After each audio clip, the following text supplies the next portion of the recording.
SATCHARITA, Chapter 2.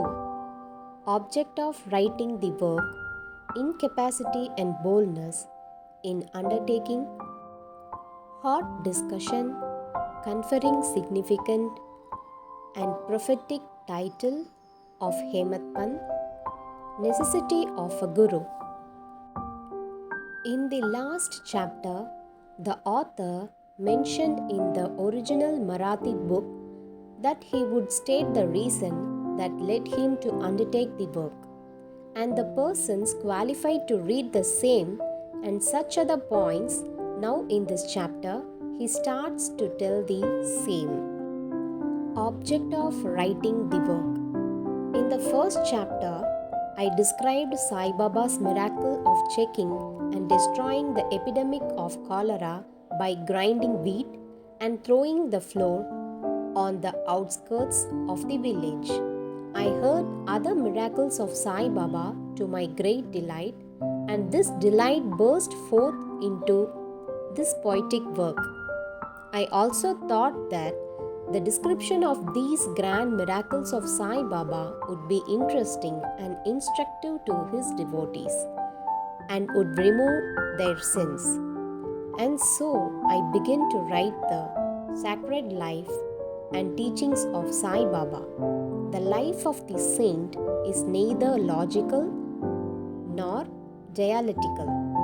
It shows us the true and great path. Incapacity and boldness in undertaking the work. Hemat Pant thought that he was not a fit person to undertake the work. He said, "I do not know the life of my intimate friend, nor do I know my own mind. Then how can I write the life of a saint or describe the nature of incarnations, which even the Vedas were unable to do? One must be a saint himself before he could know other saints. Then how can I describe their glory? To write the life of a saint is the most difficult, though one may as well measure the depth of the water of the seven seas or enclose the sky with cloth trappings. I knew that this was the most venturous undertaking, which might expose me to ridicule. I therefore invoked Sai Baba's grace." The premier poet saint of Maharashtra, Sri Jnaneshwar Maharaj, has stated that the Lord loves those who write the lives of saints, and the saints also have a peculiar method of their own of getting the service, which the devotees long for, successfully accomplished. The saints inspire the work, the devotee becomes only an indirect cause or instrument to achieve the end.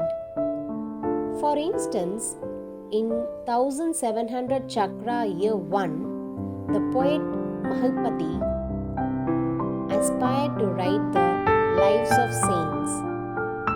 Saints inspired him and got the work done.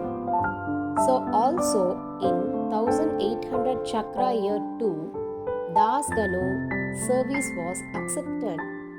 The former wrote 4 works: Bhakta Vijaya, Shanta Vijaya, Bhakta Leelamrit and Shanta Kadamrit, while the later wrote 2 Bhakta Leelamrit and Shanta Kadamrit, in which the lives of modern saints were described.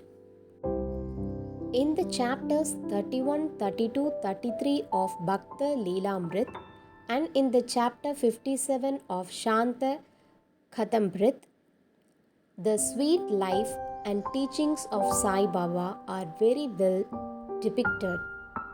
These have been separately published in Sai Leela magazine, numbers 1 and 12.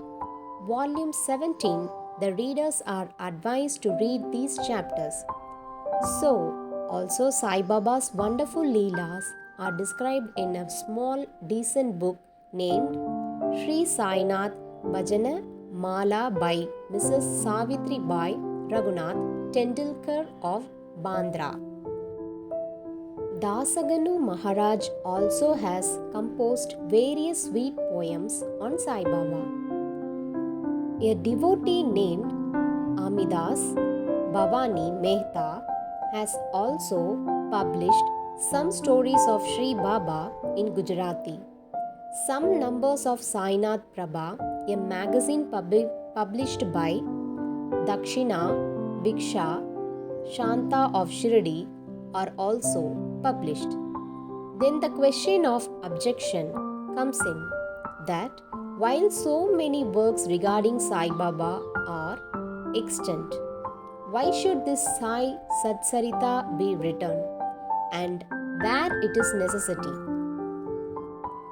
The answer is plain and simple.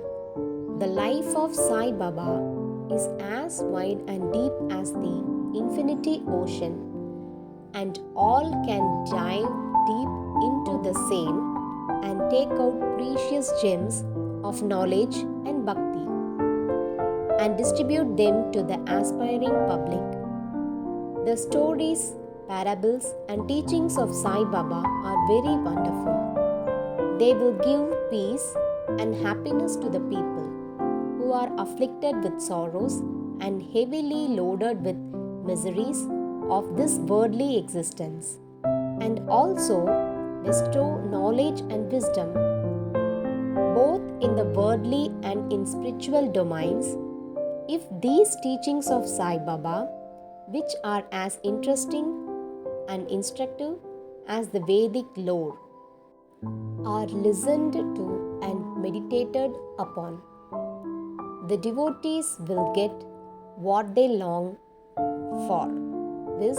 Union with Brahman, mastery in eightfold yoga, bliss of meditation, etc. So I thought that I should call these stories together. That would be my best upasana. This collection would be most delightful to those simple souls whose eyes were not blessed with Sai Baba's darshana. So I set about collecting Sai Baba's teaching and expressions, the outcome of his boundless and natural self-realization. It was Sai Baba who inspired me in this matter. In fact, I surrendered my ego at his feet and thought that my path was clear and that he would make me quite happy here and in the next world. I could not myself ask Sai Baba to give me permission for this work. So I requested Mr. Madhavrao Deshpande Alai Shyama, Baba's most intimate devotee, to speak to him for me. He pleaded for my cause and said to Sai Baba, "This Anna Sahib wishes to write your biography. Don't say that you are a poor begging fakir, and there is no necessity to write it. But if you agree and help him, he will write, or rather, your feet, grace, will accomplish the work. Without your consent and blessing, nothing can be done successfully." When Sai Baba heard this request, he was moved and blessed me by giving me his udi, sacred ashes, and placing his own bestowing hand on my head, said, "Let him make a collection of stories and experiences. Keep notes and memos. I will help him. He is only an outward instrument. I should write myself my autobiography and satisfy the wishes of my devotees. He should get rid of his ego, place, or surrender it at my feet. He who acts like this in life, him I help the most. What of my life stories? I serve him in his house in all possible ways. When his ego is completely annihilated, and there is left no trace of it. I myself shall enter into him, and shall myself write my own life. Hearing my stories and teachings will create faith in devotees' hearts, and they will easily get self-realization and bliss. Let there be no insistence on establishing one's own view, no attempt to refute others' opinions, no discussions of pros and cons of any subject. The word discussion put me in mind of my promise to explain the story of my getting the title of Hemat Pant, and now I begin to relate the same. I was on close friendly terms with Kaka Sahib Dikshit and Nana Sahib Chandorkar. They pressed me to go to Shirdi and have Baba's darshana, and I promised them to do so. But something in the interval turned up which prevented me from going to Shirdi. The son of a friend of mine at Lonavala fell ill. My friend tried all possible means, physical and spiritual, but the fever would not abate. At length, he got his guru to sit by the bedside of his son, but this too was of no avail. Hearing this, I thought, what was the utility of the guru? If he could not save my friend's son, if the guru can't do anything for us, why should I go to Shirdi at all? Thinking in this way, I postponed my Shirdi trip, but the inevitable must happen, and it happened in my case as follows.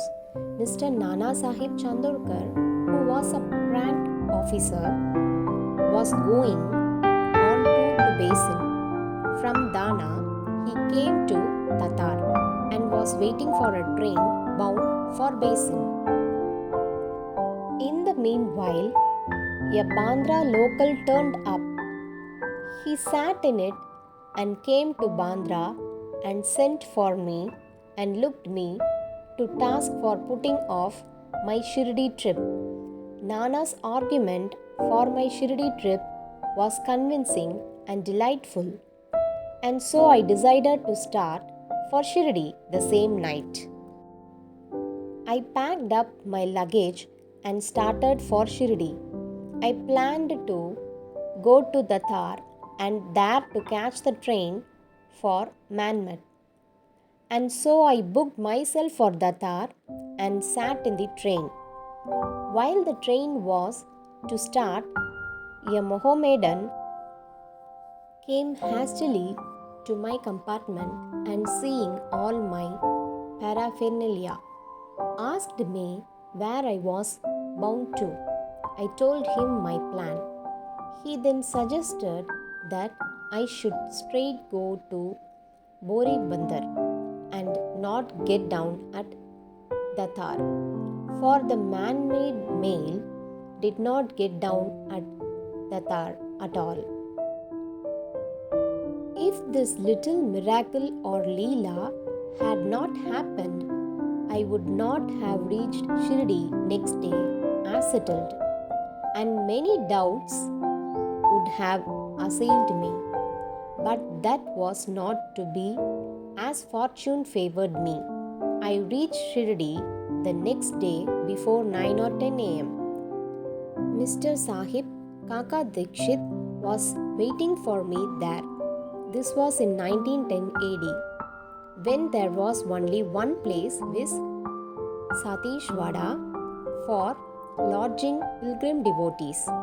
After alighting from the Tonga, I was anxious to have darsha, when the great devotee Tatya Sahib Nulkar returned from the masjid and said that Sai Baba was at the corner of the Vada, and that I should first get the preliminary darshana and then, after bath, see him at leisure. Hearing this, I ran and prostrated before Baba, and then my joy knew no bounds. I found more than what Nana Chandorkar had told me. All my senses were satisfied, and I forgot thirst and hunger. The moment I touched Sai Baba's feet, I began a new lease of life.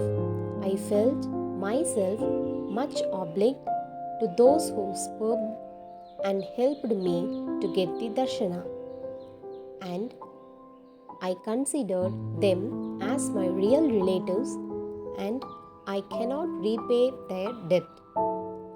I only remember them and prostrate mentally before them. The peculiarity of Sai Baba's darshana, as I found it, is that by his darshana our thoughts are be changed. The force of previous actions is abated, and gradually non-attachment of dissipation towards worldly objects grows up. It is by the merit of action in many past births that such darshana is got. And if only you see Sai Baba, really all the world becomes or assumes the form of Sai Baba. Hot discussion. On the first day of my arrival in SHRI, there was a discussion between me and Wala Sahib Bate regarding the necessity of a guru. I contended, why should we lose our freedom and submit to others when we have to do our duty? Why a guru is necessary? One must try his best and save himself. What can the guru do to a man what does nothing but sleeps indolently? Thus I pleaded free will. While Mr. Bate took up the other side, that is, destiny, and said, whatever is bound to happen must happen. Even great men have failed. Man proposes one way, but God disposes the other, contrary way. Brush aside your cleverness, pride, or egoism don't help you. This discussion, with all its pros and cons, went on for an hour or so, and as usual, no decision was arrived at. We had to stop the discussion ultimately as we were exhausted. The net result of this was that I lost my peace of mind and found that unless there is strong body consciousness and egoism, there would be no discussion. In other words, it is egoism which breeds discussion. Then when we went to the masjid with others, Baba asked Kaka Sahib Dikshit the following: what was going on in the Satish Vada? What was the discussion about? And staring at me, Baba further added, what did this Hemant Pant say? Hearing these words, I was much surprised. The masjid was at a considerable distance from Satish Vada, where I was staying and where the discussion was going on. How could Baba know our discussion unless he be omniscient and inner ruler of us all? Significant and prohibitive title. I began to think why Sai Baba should call me by the name Hemant Pant. This word is a corrupt form of Hematri Pant. This Hematri Pant was a well-known minister of the kings Mahadev and Ramadev of Devagiri of the Yadav dynasty. He was very learned, good-natured, and the author of good works such as Chaturvarga, Sindhamani dealing with spiritual subjects, and Raj Prashati. He invented and started new methods of accounts and was the originator of the Modi Marathi shorthand script. But I was quite the opposite and ignoramus and of dull mediocre intellect. So I could not understand why the name or title was conferred upon me. But thinking seriously upon it, I thought that the title was a dart to destroy my ego so that I should always remain meek and humble. It was also a compliment paid to me for the cleverness in the discussion. Looking to the future history, we think that Baba's word calling Mr. Dabolkar by the name Hemat Pant was significant and prophetic, as we find that he looked after the management of SAI Sansthan very intelligently, kept nicely all the accounts, and was also the author of such a good work, SAI SATCHARITA, which deals with such important and spiritual subject as Jnana Bhakti and dissipation, self-surrender and self-realization. About the necessity of a guru, Hemat Pant has left no note, no memo about that what Baba said regarding this subject, but Kaka Sahib Dikshit has published his notes regarding this matter.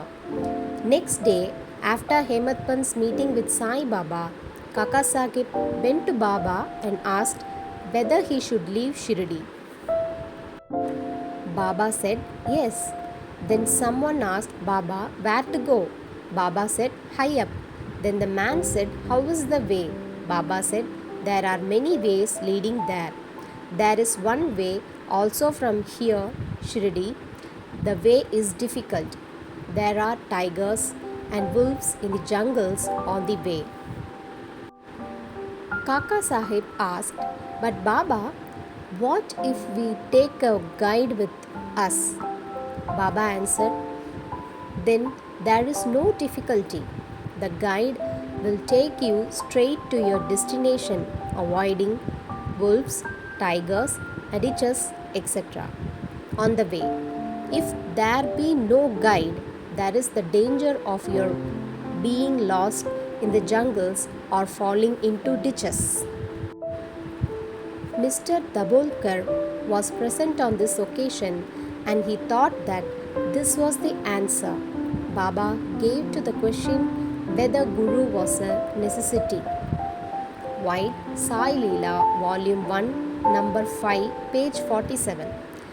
And he thereupon took the hint that no discussion of the problem, whether man is free or bound, is of any use in spiritual matters, but that on the contrary, real Paramartha is possible only as the result of the teachings of the Guru, as is illustrated in this chapter of the original work in the instances of great avatars like Rama and Krishna, who had to submit themselves to their Gurus, Vashishta and Sandipani respectively, for getting self-realization, and that the only virtues necessary for such progress are faith and patience. Bow to Shri Sai. Peace be to all.